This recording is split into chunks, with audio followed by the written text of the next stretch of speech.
Hello and good morning to everyone. तो आज का जो हमारा टॉपिक है that is kinematics of elastic collision in laboratory coordinate system and the changes in kinetic energy. हमारे last lecture में हम लोगों ने देखा था कि किस तरह से दो स्फीयर्स थे, रिजिड स्फीयर्स थे, जिनका अलग अलग रेडियस था, वो आपस में इलास्टिकली कोलाइड करते हैं। तो इलास्टिक कोलिशन के बाद हम लोगों ने उनका डिफरेंशियल स्कैटरिंग क्रॉस सेक्शन निकाला था इन लेबोरेटरी एंड दूसरा centre of mass coordinate system, दोनों में निकाला था। ठीक है, अब बात करते हैं हम लोग इलास्टिक कोलिशन की कि काइनेमेटिक्स की किस तरह से सारी चीज़ें वैरी होती है। अब हमने यहाँ पर अज्यूम किया कि फॉर एग्जांपल हमारे पास एक पार्टिकल है, इंसिडेंट पार्टिकल है। इस इंसिडेंट पार्टिकल का मास m1 है। ठीक है, अब ये जो इंसिडेंट पार्टिकल है, ये इंसिडेंट पार्टिकल कोलाइड कर रहा है या कोलिशन कर रहा है। कौन सा कोलिशन कर रहा है? इलास्टिक कोलिशन कर रहा है। ये m1 पार्टिकल आया, इस m1 पार्टिकल ने कोलिशन किया इस पार्टिकल के साथ, और ये जो दूसरा पार्टिकल है लेट इट बी दूसरा पार्टिकल है and let its mass be m2। अब इसका मास हो गया m2। अब जब इसका मास m2 हो गया तो ये कोलिशन करेगा। m1 ने कोलिशन किया m2 के साथ, तो m1 क्या है, क्या हो गया कि कोलिशन हुआ, तो m1 क्या हो गया, स्कैटर हो गया एक पर्टिकुलर डायरेक्शन में। अब उस डायरेक्शन को हम लोगों ने बोल लिया ये, और ये जो है सीधा हमारा ये डायरेक्शन ऑफ इंसिडेंट पार्टिकल जो हमारा m1 था उसकी डायरेक्शन हो गई। उसकी डायरेक्शन से जो m1 है, स्कैटर्ड पार्टिकल m1 जो था, वो एंगल बना रहा है θ1। ठीक है, ये हमारा जो था वो m1 था, और ये जो m2 है वो रिकॉइल हो गया, late it be in this direction. और ये जो एंगल बना रहा है विद द इंसिडेंट पार्टिकल के जो डायरेक्शन के साथ जो एंगल है, लेट इट बी θ2। ठीक है, और ये जो है ये particle late it B m2। ठीक है, अब हमने ये जो किया कि अब हम जो भी बात करेंगे हम L कोऑर्डिनेट या that means laboratory coordinate system के में ही बात करेंगे। अब हमने अज्यूम किया कि मान लो K1 जो है, K1 क्या है, इस पार्टिकल जिसका मास m1 है उसकी काइनेटिक एनर्जी हो गई, इसकी kinetic energy of the particle of mass m1। और जो P0 हो गया वो होगी, क्या होगी, linear momentum. It is the linear momentum of particle of mass m1। ठीक है, अब जब ये कोलाइड हुआ, कोलाइड होने के बाद क्या हुआ, कोलिजन होने के बाद स्कैटर हुआ। अब स्कैटर हुआ तो उसमें चेंज आया। क्या चेंज आया कोलिजन के बाद? तो आफ्टर ये दोनों जो थे वो बिफोर कोलिजन थे। आफ्टर कोलिजन जो है उसमें जो लीनियर मोमेंटम और काइनेटिक एनर्जी में चेंज आया, तो वो क्या हुआ, जो लीनियर मोमेंटम है वो हो गया P1, ये लीनियर मोमेंटम हो गया, it is a linear momentum. और T1 जो है ये हो गया काइनेटिक एनर्जी। काइनेटिक एनर्जी किसकी? Of particle of mass 1 after collision. ठीक है, अब क्या किया कि हमारे पास जो पार्टिकल है वो भी बचा। कौन सा पार्टिकल बचा? Of mass m2। अब ये जो हुआ, अब हमने मान लिया ये जो है इसकी काइनेटिक एनर्जी है K1 एंड जो लीनियर मोमेंटम है वो P0 हो गया। उसके बाद काइनेटिक एनर्जी T1 हो गई एंड लीनियर मोमेंटम P1 हो गया। अब ये जो पार्टिकल है इसकी हम लोगों ने अज्यूम कर दी, जो लीनियर मोमेंटम है वो हो गया P2 और काइनेटिक एनर्जी हो गई T2। तो यहाँ पर जो है वो P2 जो है दैट इज लीनियर मोमेंटम, और जो दूसरा है T2 जो है वो क्या हो गई, वो हो गई काइनेटिक एनर्जी हो गई किसकी? Of particle of mass m2 after collision. क्यों? क्योंकि बिफोर कोलिजन ये जो पार्टिकल था वो एट रेस्ट था, इसलिए इसकी काइनेटिक एनर्जी जीरो हो जाएगी, और एट रेस्ट था इसलिए मोमेंटम भी जीरो हो जाएगा, वेदर इट इज लीनियर और एंगुलर मोमेंटम, सारी चीज़ें क्या हो जाएगी इसकी ज़ीरो हो जाएगी। ठीक है, अब हमको पता है कि जो कोलिजन है, collision is elastic, collision is elastic, collision elastic है तो क्या होगा, linear momentum is conserved, linear momentum is conserved. अब लीनियर मोमेंटम कंजर्व्ड हुआ तो हम बोल सकते हैं the momentum before collision that is P not will be equals to the momentum after collision P1 and P2, दोनों पार्टिकल क्या हो गए, बिफोर कोलिजन दूसरे पार्टिकल का था ही नहीं तो इसीलिए एक हुआ। अब यहाँ पर क्या है, कोलिजन इलास्टिक है तो उस केस में kinetic energy will also be conserved, kinetic energy will also be conserved. तो उस केस में kinetic energy before collision K1 था, आफ्टर कोलिजन एक पार्टिकल की T1 और दूसरे पार्टिकल की T2, बिफोर कोलिजन दूसरे पार्टिकल की काइनेटिक एनर्जी जीरो थी क्योंकि वो एट रेस्ट था। ठीक है, अब हमारे पास दो इक्वेशन आ गई। अब ये जो इक्वेशन है let it be equation number first, और ये जो दूसरी इक्वेशन है let it be equation number second. अब हमारे पास ये जो हमारी इक्वेशन नंबर फर्स्ट है, ये इक्वेशन नंबर फर्स्ट है, ये वेक्टर इक्वेशन है, तो इसलिए हमारे पास इसकी तीन सेट ऑफ वो आ सकती हैं, इक्वेशंस आ सकती हैं। जो पी नॉट है, मैं पी नॉट को तीन फॉर्म में लिख सकता हूँ, P not X, P not Y and P not Z. इन तीन फॉर्म में मैं लिख सकता हूँ इस मोमेंटम को। ठीक है, अब यहाँ पर अगर देखो, इन दोनों इक्वेशन को ध्यान से देखो, तो इन दोनों इक्वेशन में हमारे पास हमको निकालना क्या है या हमको पता क्या है, हमारे पास K1 एंड θ1। अब फॉर एग्जांपल हमारे पास ये जो K1 है या यहाँ पर जो K1 है और यहाँ पर ये जो θ1 है वो हमारे पास नोन है, और क्या निकालना है हमको, P1 निकालना है, ये P1 निकालना है। तो उसके लिए हमको P2 एंड T2 जो है वो एलिमिनेट करना पड़ेगा इन दोनों इक्वेशन से। ठीक है, P2 एंड T2 इन दोनों को एलिमिनेट करना पड़ेगा। ठीक है, तो इनके एलिमिनेशन के लिए हम क्या करेंगे कि डायरेक्टली जो रिलेशन है P नॉट P1 और θ1 के बीच में निकालेंगे। ठीक है, अब हमारे प्रीवियस लेक्चर्स में हमने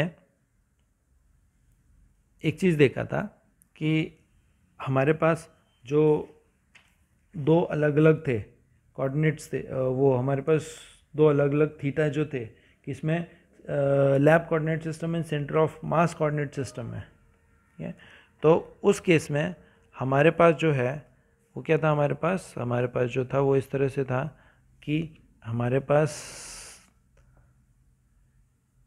एक पॉइंट ए से इस तरह जा रहा है पार्टिकल हमारा, दैट इज v1 डैश, और दूसरा पार्टिकल जो है वो इस तरह से जा रहा है। ठीक है, ये v1 हो गया वेलोसिटी। ठीक है, और ये हमारा सेंटर ऑफ मास की वेलोसिटी हो गई v सेंटीमीटर, और इन दोनों के बीच में जो एंगल है वो θl बन रहा है क्योंकि हम लैब कोऑर्डिनेट सिस्टम की बात कर रहे हैं। तो यहाँ पर क्या कर रहे हैं हम लोग, यहाँ पर लगाएंगे हम लोग कोसाइन लॉ। तो यहाँ पर using the cosine law,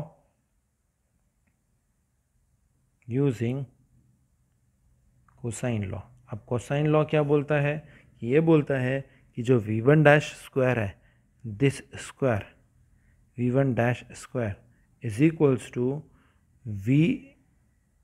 VCM square minus of twice of v1 VCM cos of θl plus v1 square. ठीक है, या बोल सकते हैं v1 dash square is equals to VCM square plus v1 square minus twice of v1 VCM cos of θl। ये जाएगा हमारा, late it B question number third. ठीक है, अब हमको पता है जब हम लोगों ने स्टार्टिंग में कोऑर्डिनेट सिस्टम स्टार्ट किया था, तो इस कोऑर्डिनेट सिस्टम में हम लोगों ने कुछ एक्सप्रेशन निकाले थे, वो एक्सप्रेशन डायरेक्टली हम लोग यहाँ यूज़ करेंगे। हम बोल सकते हैं वी नो दैट, हमारा सबसे पहले हम लोगों ने VCM निकाला था, तो जो VCM है that is equals to M1 V0 divided by M1 plus M2, M1 plus M2, let it be equation number 4। ठीक है, और सिमिलरली एक और चीज़ निकाली थी हम लोगों ने, V1 dash is equals to M2 divided by M1 VCM। ठीक है, अब यहाँ पर क्या है, मैं VCM की वैल्यू सब्स्टिट्यूट कर दूंगा, तो ये जो इक्वेशन है, ये इक्वेशन क्या बन जाएगी, हमारे पास M1 V0 था, M1 इंटू M2 V0। ठीक है, तो ये हो जाएगा M1 या directly M2 into M1 divided by M1 into M1 plus M2, M1 into M1 plus M2। ठीक है, एंड V0 यहाँ पर आ जाएगा।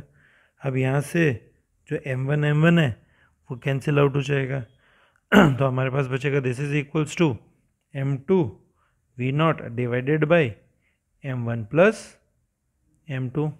Late it be equation number 5।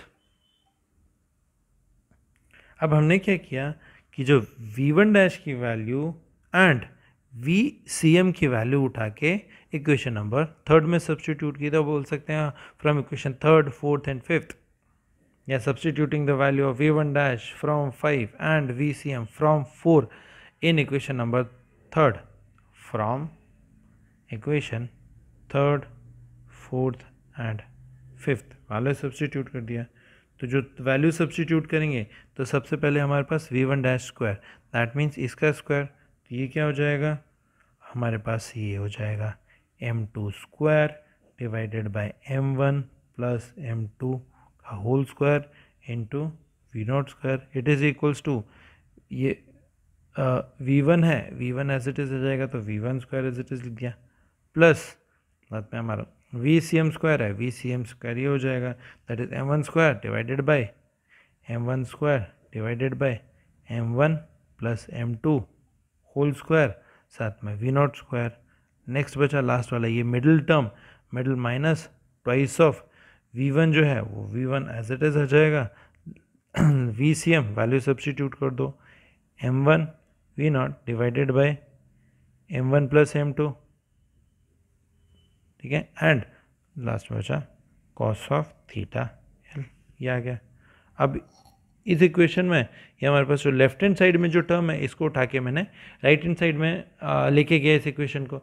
जब इस इक्वेशन को उठा के मैं राइट हैंड साइड में लेके जाऊंगा तो मेरे पास बचेगा कि V1 स्क्वायर, ये हो गया V1 square, it is equals to, अब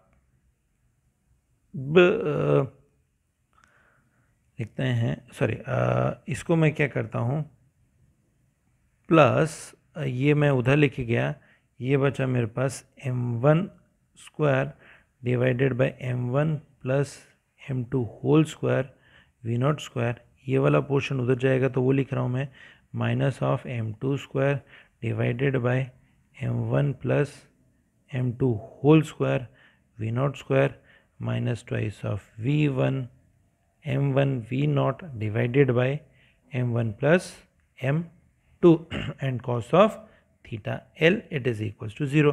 अब अगर मैं इन दोनों टर्म को देखूं तो इन दोनों टर्म में कुछ चीज़ कॉमन आएगी, क्या कॉमन आएगी, दोनों का एलसीएम ले लिया, तो V1 स्क्वायर दोनों का एलसीएम लिया, that is M1 plus M2 का होल स्क्वायर। अब कॉमन लिया, V0 स्क्वायर कॉमन है, तो हमारे पास directly M1 square minus of M2 square आ जाएगा, और V0 स्क्वायर इधर आ गया, minus twice of V1 M1 V0 divided by M1 plus M2 cos of theta L, it is equals to 0। ये आ गया हमारे पास इक्वेशन। ठीक है, अब हम क्या करेंगे आगे कि पूरी की पूरी जो इक्वेशन है उसको डिवाइड करेंगे V0 स्क्वायर से, तो dividing above equation by V0 square.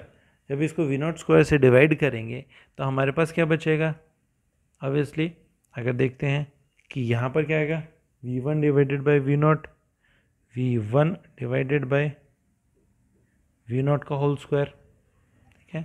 ये हो गया हमारा V1 divided by V not का होल स्क्वायर। इसको आगे लिखते हैं, ये दिखाई नहीं दे रहा है, तो डिवाइड किया तो हमारे पास जो बचा V1 divided by V not का होल स्क्वायर, ठीक है। नेक्स्ट इक्वेशन जो थी, अगेन यहाँ पर फिर again V not divided by, sorry V not है डिवाइडेड बाई वी नॉट होगा, तो वी नॉट स्क्वायर से करेंगे तो V not square cancel out हो जाएगा, हमारे पास सिर्फ और सिर्फ ये वाली टर्म बचेगी m1 माइनस m2 दोनों का square divided by m1 plus m2 का होल स्क्वायर, ठीक है। तो हमारे पास एक minute m1 divided by m2 v1 square V not, हाँ, तो हमारे पास जो दूसरी इक्वेशन बचेगी वो बचेगी m1 plus m1 minus m2 divided by m1 plus m2 minus जो थर्ड टर्म है ट्वाइस ऑफ v1 था, तो v1 divided by V not आ गया, और साथ में m1 divided by m1 plus m2 cos of theta l it is equals to 0, ठीक है। अब यहाँ पर क्या किया कि यहाँ पर एक और छोटी सी चीज़ की कि यहाँ पर क्या है कि अब आप देखोगे यहाँ पर मैंने m1 minus m2 divided by m1 plus m2 लिखा, यहाँ पर m1 square minus m2 square divided by m1 plus m2 था। यहाँ पर क्या किया, a square minus B square का a plus B a minus B किया, और यहाँ पर a प्लस बी जो स्क्वायर था तो उस स्क्वायर से ये m1 प्लस m2 का स्क्वायर कटा, तो ऊपर सिर्फ हमारे पास a minus B divided by एक सिंगल m1 प्लस m2 बचा, तो ये आ गया हमारे पास m1 minus m2 divided by m1 plus m2, ठीक है। अब इसको रीअरेंज करते हैं। अब रीअरेंज में मैंने क्या किया, यहाँ पर न्यूमरेटर और डिनोमिनेटर में मैंने 1/m1 से मल्टीप्लाई कर दिया है, न्यूमरेटर और डिनोमिनेटर में। तो अगर मैं यहाँ मल्टीप्लाई करूँगा 1/m1 से, ठीक है, तो यहाँ पर अंदर चला जाएगा, तो सॉरी यहाँ पर 1/m2 से करूँगा तो m1 divided by m2 minus, मैं पहली टर्म को ऐसे लिख लेता हूँ, v1 divided by V not का होल स्क्वायर प्लस, अब क्या किया, ये तो एज इट इज़ आ गया। नेक्स्ट अगर मैं ये वाली टर्म लिखना चाहूँ तो ये वाली टर्म तो मेरे पास एज इट इज़ आ जाएगी, या अगर मैं लिखूँ तो m1 डिवाइडेड बाई m2 हो गया। अब m1 डिवाइडेड बाई m2 है तो ये हो गया gamma minus m2 divided by m2 is 1, यहाँ पर भी सेम किया, m1 divided by m2 is gamma minus of m plus m2 divided by m2 is 1, ये आ गया। नेक्स्ट माइनस ऑफ, अब twice of v1 divided by V naught जो है वो एज इट इज़ आ गया हमारे पास। नेक्स्ट अब यहाँ पर भी मैंने क्या किया, डिवाइड बाई m2 किया न्यूमरेटर और डिनोमिनेटर में, यहाँ पर डिवाइड किया तो m1 divided by m2 is gamma upon m1 divided by m2 is gamma plus m2 divided by m2 is 1 cos of theta l is equals to 0, मुझे पता है since gamma is equals to m1 divided by m2, ये होता है उसकी value. इसको मैं rearrange करके कैसे लिख सकता हूँ, मैं लिख सकता हूँ इसको v1 divided by V not का whole square minus of twice of v1 divided by V not, या twice of gamma divided by gamma plus 1 into v1 divided by V not cos of theta L minus of, अब मैंने क्या किया, इसको 1 minus gamma कर दिया और minus common ले लिया, तो माइनस बाहर चला जाएगा, तो माइनस जो है वो प्लस हो जाएगा, प्लस वाला माइनस तो हो जाएगा 1 minus gamma divided by 1 plus gamma, it is equals to 0। तो अगर इस इक्वेशन को ध्यान से देखें तो ये जो इक्वेशन है वो एक क्वाड्रिक इक्वेशन की तरह से है, that is x square minus twice of something multiplied by x minus जो समथिंग है दैट इज कांस्टेंट। तो this is the quadric equation, या बोल सकते हैं this is a quadratic equation in terms of v1 divided bye v not. ये हमारी quadratic equation, ठीक है। अब हम क्या करेंगे, यहाँ पर स्पेशल केसेस उठाएंगे, ठीक है।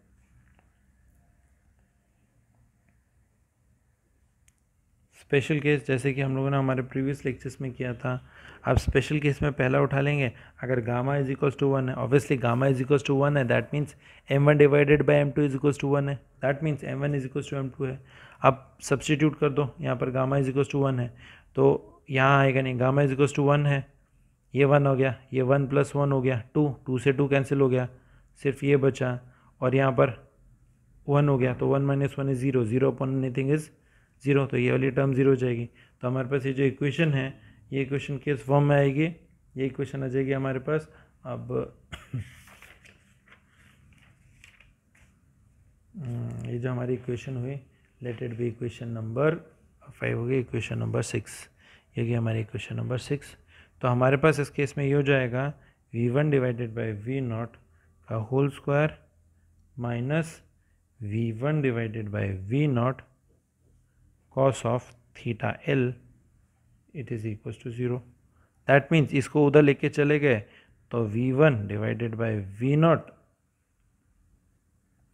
इज इक्वल्स टू, अब स्क्वायर लिया, this is equals to cos of theta l, और सॉरी हाँ it is cos of theta l। किया तो मैं दोनों में से कॉमन निकाल लेता हूँ या उसको उधर भेज देता हूँ, एक v1 अपॉन v0 से इस स्क्वायर से कैंसिल हो जाएगा, तो this is equals to cos of theta l आ गया।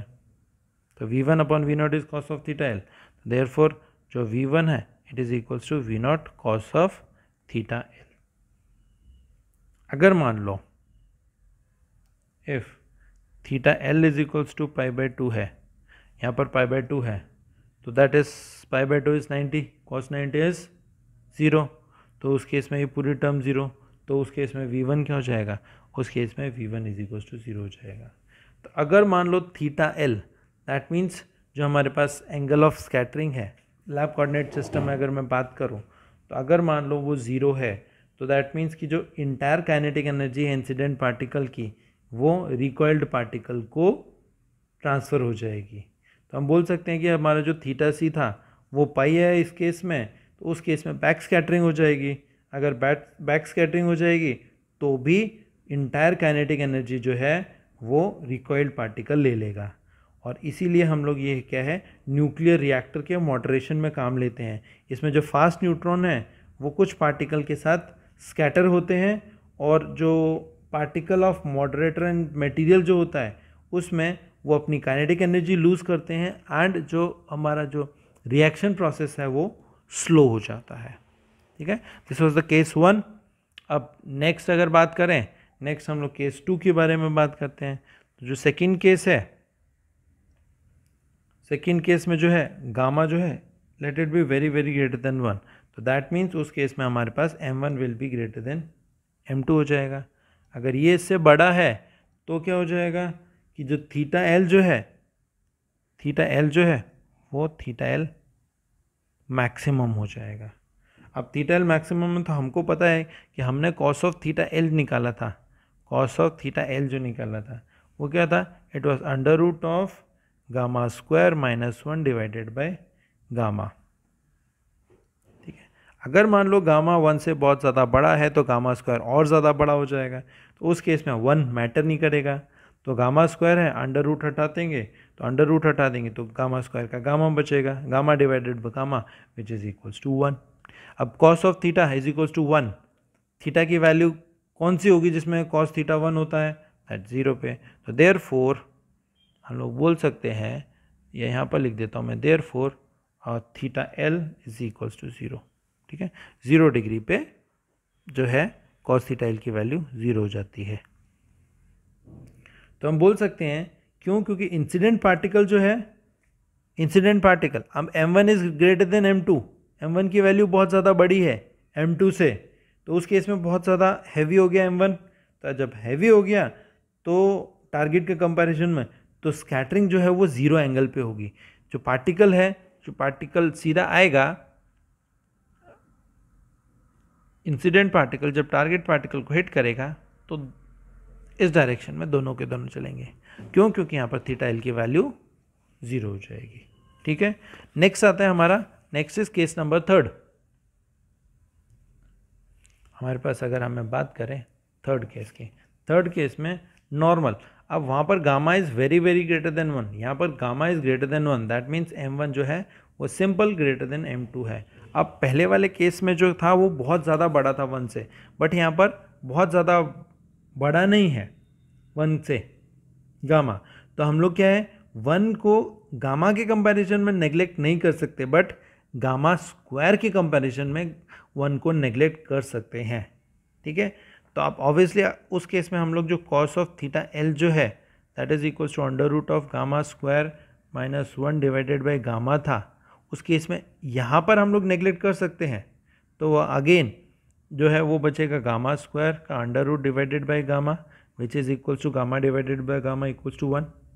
ठीक है, that means cos theta is equals to 1, therefore cos of theta L is equals to 1 हो जाएगा इस केस में।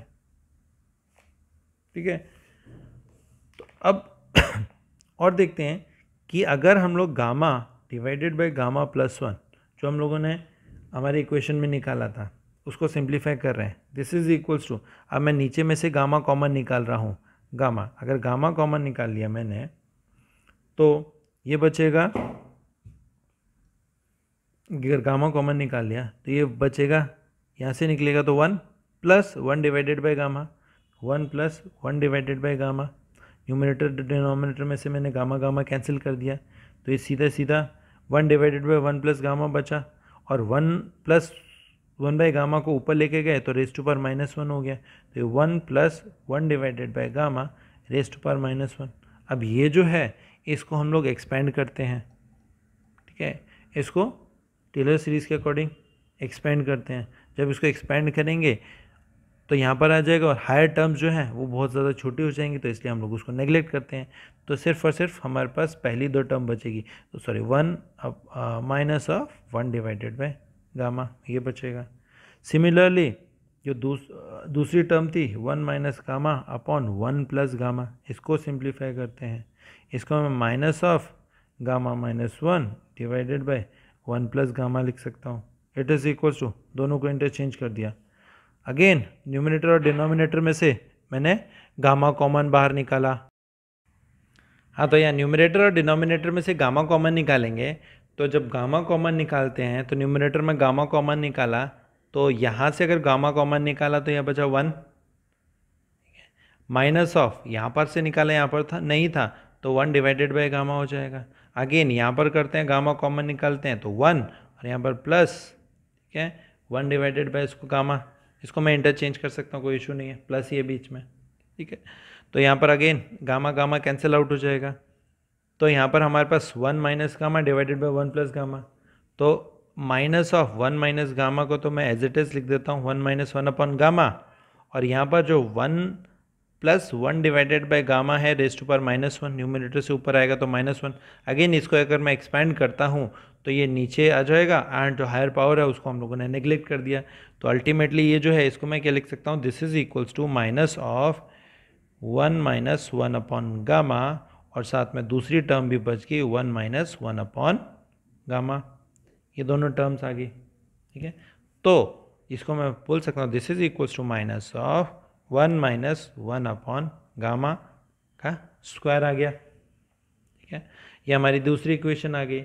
अब ये जो दोनों इक्वेशन है, ये दोनों इक्वेशन उठा के हम लोगों ने सब्स्टिट्यूट कर दी, हमारी जो लास्ट में इक्वेशन निकली थी, कौन सी इक्वेशन निकली थी, हमारी ये जो इक्वेशन थी क्वाड्रेटिक इक्वेशन, इक्वेशन नंबर 6, इसमें ये दोनों वैल्यू उठा के हम लोग सब्स्टिट्यूट करते हैं। 1 माइनस गामा हो गया अपॉन 1 प्लस गामा, ये हमारा 1 minus gamma upon 1 plus gamma, and gamma upon gamma plus 1 वो यहाँ आ जाएगा गामा अपॉन गामा प्लस 1।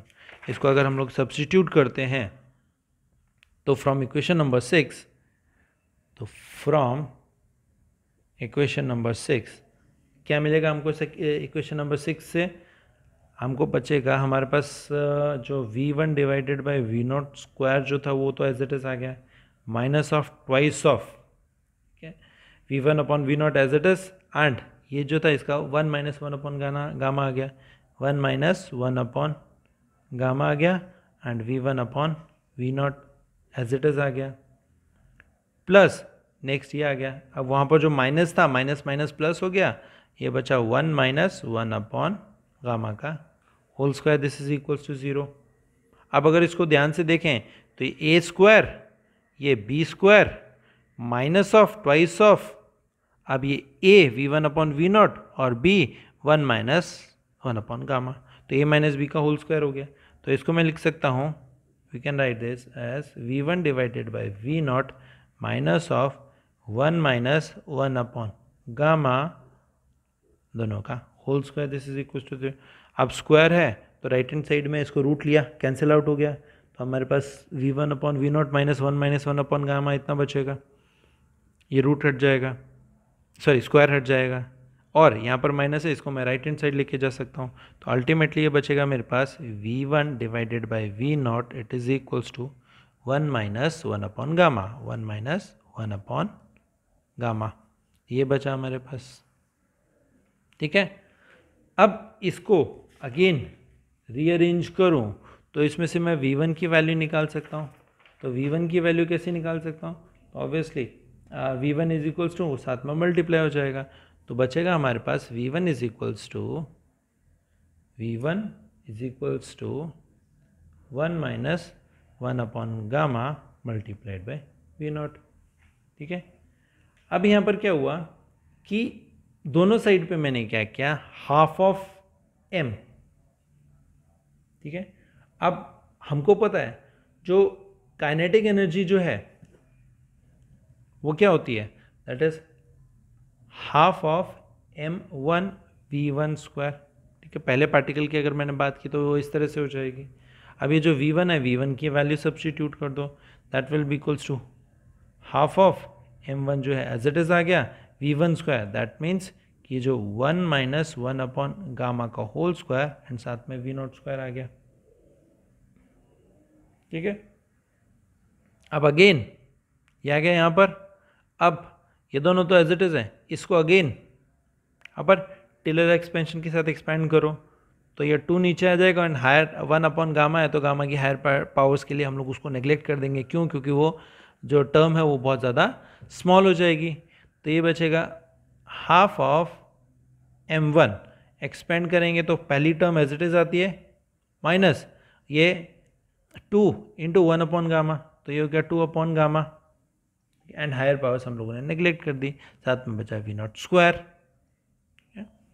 अब दिस इज इक्वल्स टू, अब ये जो है यहाँ पर ब्रैकेट ओपन करता हूँ, ब्रैकेट ओपन करेंगे तो half of m1 multiplied by ये वी नॉट स्क्वायर, दूसरा माइनस हाफ ऑफ ये m1 एज इट इज आ गया, साथ में हमारे पास बचा into 2 upon gamma into V not square बचा, ये 2 से 2 कैंसिल हो गया, this is equals to half of m1 V not square minus क्या बचा, अब m1 अपॉन गामा और वी नॉट स्क्वायर, अब ये बचा m1 into V not square divided by gamma.